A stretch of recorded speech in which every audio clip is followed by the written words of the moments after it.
بسم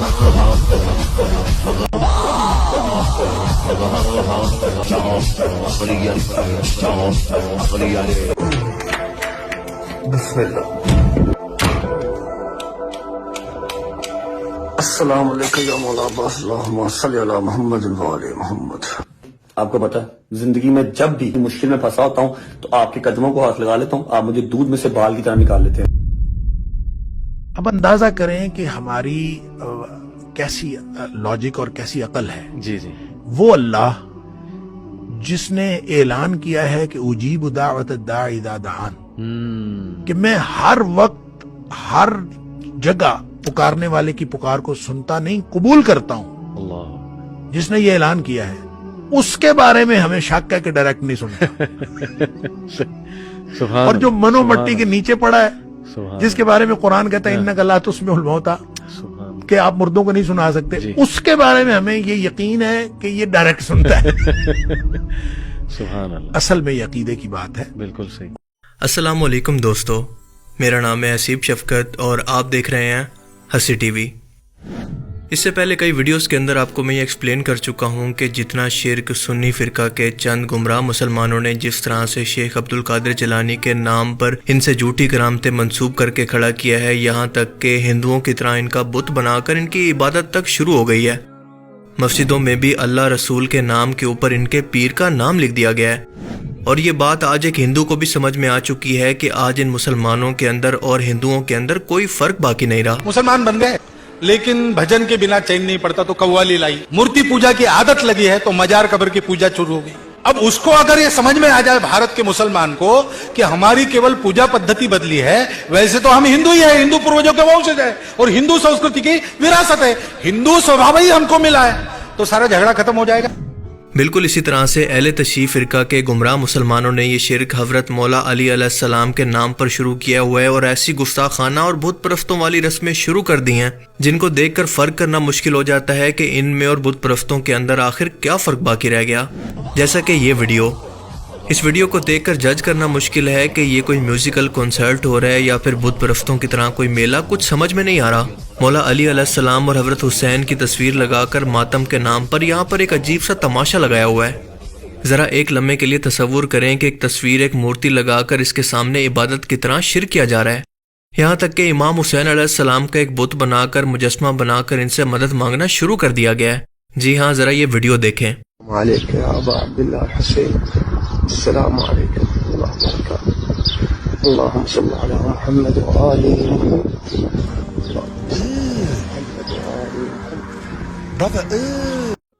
اب یہ ویڈیو کس جگہ کی ہے یہ ابھی تک کنفرم نہیں ہے، لیکن شاید یہ اپنے ایکسینٹ سے ایران یا پھر سیریا کی معلوم ہوتی ہے. اور یہ شخص نصیری فرقہ کا معلوم ہوتا ہے جو کہ اہل تشیع کے اندر موجود ایک کافر فرقہ ہے جسے الویہ بھی کہتے ہیں.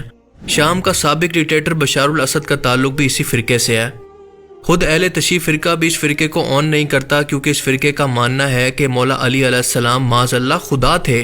یہ لوگ حضرت علی کو اللہ کا مظہر یا پھر اللہ مانتے ہیں، جو کہ اسلام کے بنیادی عقیدے یا پھر توحید کے خلاف ہے. ان لوگوں کے اندر چاند کی پرستش اور غیر اسلامی تہواروں کو ماننا باقاعدہ عبادت کا حصہ سمجھا جاتا ہے.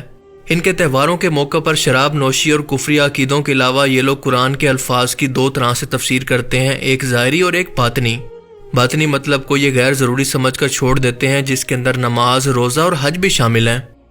لیکن اب یہ جہالت اور گمراہی باقی اہل تشیع فرقوں کے اندر بھی ایسے داخل ہوتی جا رہی ہے کہ اہل بیت کے فیس کی تصویریں اور مورتیاں تک مارکیٹ کے اندر بکنا شروع ہو چکی ہیں. اور یہ چیز خطرناک اس لیے ہے کیونکہ یہ بڑھتے بڑھتے عقیدت کے طور پر انسان کو کفر اور شرک کی طرف لے جاتی ہے. لوگ ان تصویروں کو یا پھر مورتیوں کو عقیدت یا پھر احترام کے طور پر گھروں کے اندر لگانا شروع کرتے ہیں اور آہستہ آہستہ ان کو برکت کی وجہ مان کر اتنی عزت دینا شروع کر دی جاتی ہے کہ ان کے آگے سجدے بھی شروع ہو جاتے ہیں. لہٰذا خرابی کی جڑ کو فوراً سے پہلے کاٹنا انتہائی ضروری ہوتا ہے. شرم کا مقام تو یہ ہے کہ بڑے بڑے فیملی ولاگرز جن کی کئی ملینز کے اندر آڈینس ہے شرک کو پرموٹ کر رہے ہیں، کیونکہ جس شخص کو یا پھر شخصیت کو آپ اپنا مشکل کشا یا پھر اپنی مشکلیں حل کرنے والا مان لیں، دراصل آپ اس کو اپنا رب مان لیتے ہیں. کیونکہ اللہ نے قرآن کریم کے اندر یہ صفت اپنے لیے اپنی جانب منسوب کی ہے، کیونکہ اللہ فرماتا ہے، جس کا مفہوم ہے کہ بھلا بتاؤ تو کون ہے جو کہ مشکل کے اندر پھنسے ہوئے شخص کی فریاد کو سنتا ہے اور اس کی مشکل کو اس سے دور بھی کرتا ہے؟ کیا اللہ کے سوا کوئی اور مشکل کشا بھی ہے؟ اب اس کا سیدھا سیدھا مطلب یہ ہے کہ ان جاہلوں نے کبھی قرآن کو پڑھا ہی نہیں ہے، اور اگر پڑھا بھی ہے تو اس کو سمجھا نہیں، ورنہ اس طرح کے شرک کرنے سے بہتر ان کے لیے اپنی جان دینا زیادہ آسان ہوتا۔ اور اب بات تو یہاں تک پہنچ چکی ہے کہ ماتم کے لیے استعمال ہونے والے علم کی بدعت اب ایک مجسمے کی، ایک بت کی صورت اختیار کر چکی ہے، اور جیسے ایک بت کی تعظیم اور اس کی عبادت ہوتی ہے، بالکل اسی طرح سے ان علم کی بھی تعظیم شروع ہو چکی ہے، اور اس بات سے خود صاحب علم شیعہ علماء کرام بھی پریشان ہیں کہ آخر ان کی عوام کہاں جا رہی ہے۔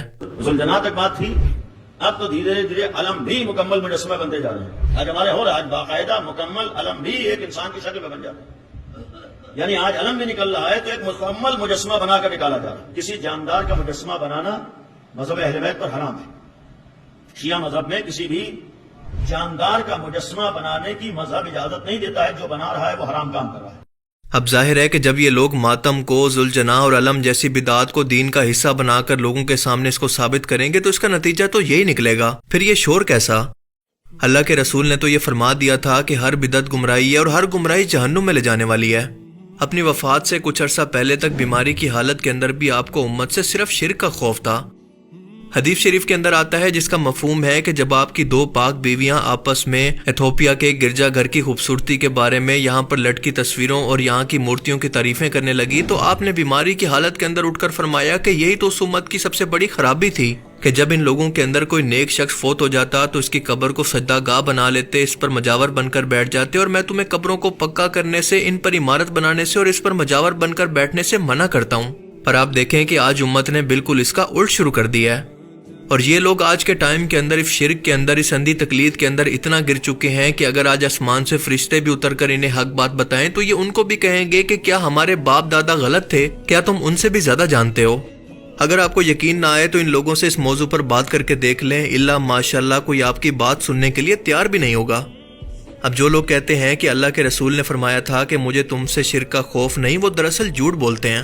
دراصل آپ صلی اللہ علیہ وسلم کے اس فرمان کا مطلب تھا کہ میری پوری امت کبھی بھی شرک پر اب جمع کبھی نہیں ہوگی، اور اس بات کا ثبوت ہے حضرت عائشہ کا وہ فرمان جس کے اندر وہ فرماتی ہیں کہ اگر ہمیں اس بات کا ڈر نہ ہوتا کہ لوگ رسول اللہ کی قبر کو سجدہ گاہ اور شرک کی جگہ بنا لیں گے تو ہم ہر زائرین کے لیے رسول اللہ کی قبر کو ایسے ہی کھلا چھوڑ دیتے کہ جو بھی مسلمان چاہے جب بھی چاہے رسول اللہ کی قبر کی زیارت کے لیے آ سکتا تھا۔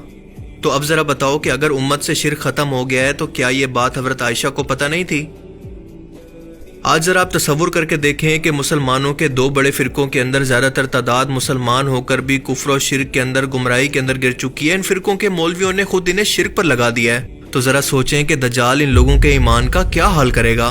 تب جا کر آپ کو سمجھ میں آئے گا کہ اسے قرب قیامت کا سب سے بدترین فتنہ کیوں کہا گیا۔ صرف مسلمان گھر کے اندر پیدا ہونا کوئی فضیلت نہیں ہے جب وہ شخص پوری زندگی شرک و بت پرستی کے اندر گزار دے، کیونکہ قیامت کے دن ایسے شخص کا انجام انہی بتوں اور مجسموں کے ساتھ جہنم کے اندر ہوگا جنہیں وہ دنیا کے اندر اپنی مدد کے لیے پکارا کرتا تھا۔ اللہ تعالیٰ سے دعا ہے کہ وہ ہمیں سمجھنے کی اور نیک عمل کرنے کی توفیق عطا فرمائے، آمین۔